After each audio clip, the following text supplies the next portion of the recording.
সাঁতার কাটলেন বিজেপি প্রার্থী সুভাষ সরকার। শরীর স্বাস্থ্য ঠিক রাখতে সাঁতার শেখার পরামর্শ দিয়েছেন বাঁকুড়ার বিজেপি প্রার্থী সুভাষ সরকার। এদিকে লাঠি, হকি স্টিক হাত পাখার পর এবার দিলীপ ঘোষের হাতে মাছের প্যাকেট। দুর্গাপুরে চা চক্র এবং মর্নিং ওয়াক সেরে ফেরার পথে বাজার থেকে চারাপোনা মাছ কিনেছেন দিলীপ ঘোষ। মাছ বিক্রেতাকে ধূমপান না করার পরামর্শও দিয়েছেন তিনি। এদিকে কলকাতা দক্ষিণে তৃণমূল প্রার্থী মালা রায়ের সমর্থনে প্রচার করেছেন 68 নম্বর ওয়ার্ডের তৃণমূল কাউন্সিলর সুদর্শনা মুখোপাধ্যায়। তৃণমূল প্রার্থীর প্রচারে ছিল জনসমাগম। দক্ষিণ 24 পরগনার সুভাষ গ্রামের কোদালিয়ায় নেতাজি সুভাষচন্দ্র বসুর পৈতৃক ভিটে শ্রদ্ধা জানিয়ে রবিবারে প্রচার সেরেছেন সৃজন ভট্টাচার্য। প্রচারের ফাঁকেই তৃণমূল পরিচালিত রাজপুর সোনারপুর পুরসভার চেয়ারম্যান পল্লব দাসের সঙ্গে সৌজন্য সাক্ষাৎ করেছেন যাদবপুর লোকসভা কেন্দ্রের সিপিএম প্রার্থী।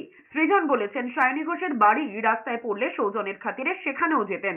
এদিকে বারুইপুরের মল্লিকপুরে প্রচার করেছেন যাদবপুরের তৃণমূল প্রার্থী সায়নী ঘোষ। তিনিও জানিয়েছেন সৃজনের জন্য তার বাড়ির দরজা খোলা রয়েছে।